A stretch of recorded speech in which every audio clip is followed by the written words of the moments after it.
Souka Daf Mem Tet. On va essayer de voir aujourd'hui, Bezrat Hashem, quelle est la halakha dans un etrog qui est passé en dessous d'un lit. Il était en dessous d'un lit, il y a quelqu'un qui a dormi sur le lit. Est-ce que cet etrog peut être pasoul, peut être caché pour la mitzvah, ou bien non, il sera pasoul? Alors, de quoi il s'agit? On sait qu'il y a une gemara dans Psachim, Daf Kuf Yudbet, qui dira que des aliments ou des liquides qui étaient en dessous d'un lit, quelqu'un a dormi sur le lit, ces aliments et ces liquides, ils reposent sur lui un roi ra, un mauvais esprit, quelque chose de mauvais qui repose sur cet aliment. Certains diront aussi qu'à cause de ça, on ne le mangera pas. Alors, quel est le dit dans ce qui concerne un etrog? Est-ce que si je ne compte pas manger le etrog, si c'est que pour la mitzvah, est-ce que je peux considérer que cet etrog il est bon, il est kasher, et en fait ne pas m'associer que cet etrog en fait il a un roi ra qui réside sur lui? Alors, il y a une gemara dans Souka qu'on a vu déjà Daf Lamedhe, on a déjà vu il y a une dizaine de tapim, qui dira que normalement quelque chose qu'on n'a pas le droit de manger, un etrog qu'on n'a pas le droit de manger, on n'a pas le droit non plus de faire la mitzvah avec. Par exemple, un etrog qui est tevel, qui n'a pas eu le maaser, alors ce etrog-là, il est pas soul, pour la raison simple qu'un etrog, de la même manière, c'est-à-dire même si je ne compte pas le manger, mais quand même le etrog de la mitzvah, il doit être un etrog qui est mangeable, qui est kasher à manger. Et donc, en fait, ici, ça dépendra de ça.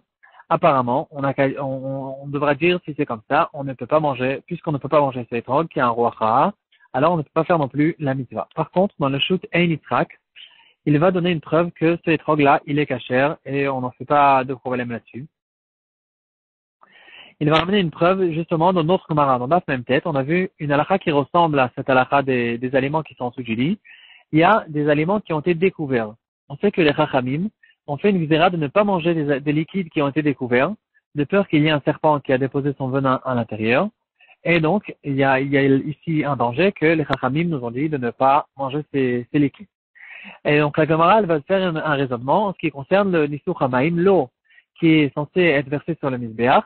Est-ce que cette eau qui est restée pendant un certain moment dévoilée, est-ce que c'est pas kasher pour le Mizbeach? Et effectivement, la Mishnah dira que ce n'est pas kasher.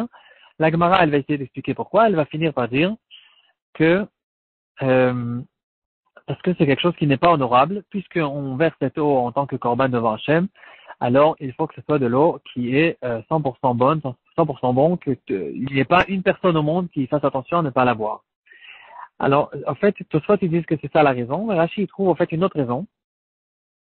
Rashi dira que, en fait, puisqu'on a peur que un serpent a déposé son venin dans cette eau, donc cette eau est manquante. On a besoin d'une mesure de 3 logs à verser sur le Mizbeach, comme on l'a vu déjà hier.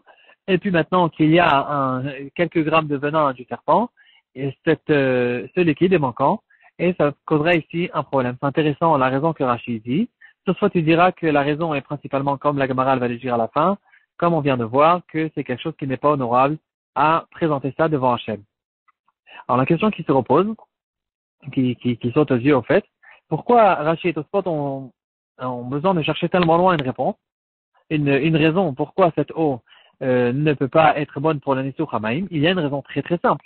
On sait qu'il y a une règle générale dans tous les korbanot et dans toutes les offrandes qu'on va faire au Beth Amikdash, qu'on apprend du pasuk Mimashke Israël et Mincha, c'est une halakha qu'on retrouve dans Masechet Menachot, qui dira que toutes les offrandes, tous les korbanot qu'on ramène au Beth Amikdash, de manière générale, il faut que ce soit quelque chose qui est kasher. Ça n'existe pas une offrande qu'on amène devant Hachem qui n'est pas kasher, qu'un ben Israël ne peut pas le manger.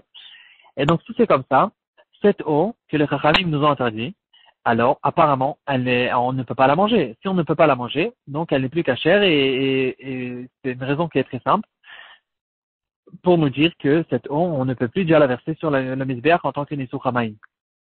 Donc, pourquoi Rashi et Tosfot cherchent des raisons un peu lointaines en disant que maintenant l'ustensile il est manquant ou bien c'est pas honorable, etc. Alors qu'on a une raison nette et claire qui dira que cette eau, on n'a pas le droit de la boire. Si on n'a pas le droit de la boire, on ne peut pas l'offrir devant Hachem.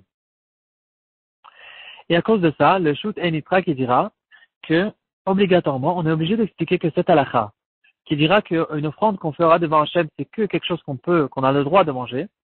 On parle forcément que d'un cas où le problème de cache-route qui se trouve dans cet aliment, dans cette chose-là, dans cet animal, c'est un problème qui est en soi. Par exemple, un animal qui est taref. Il a une maladie intérieure qui lui cause, qu'il ne pourra pas vivre pendant un an, etc., etc. Il y a pas mal d'exemples là-dessus. Mais en tout cas, c'est quelque chose qui est en soi. L'animal que j'ai devant moi, ou bien la farine qui est devant moi, elle n'a pas eu le maaser, etc. Il y a ici un problème en soi.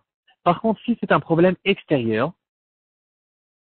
alors dans ce cas-là, on ne fera pas fonctionner la halakha de Mimashke Israël et Mincha, et on dira que l'aliment en soi, il est cachère. Il y a un problème extérieur qui nous dira qu'il faut s'abstenir de le boire ou de le manger, mais c'est pas pour autant qu'on ne considère cet aliment en soi comme un aliment qui n'est pas cachère.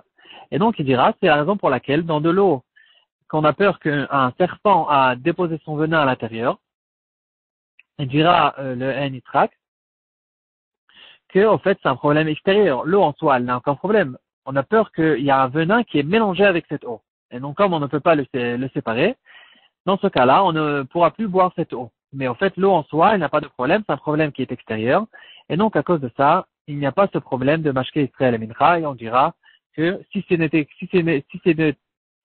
n'était la seule raison, le seul problème de cette eau, on aurait pu au fait le verser sur le misbéach.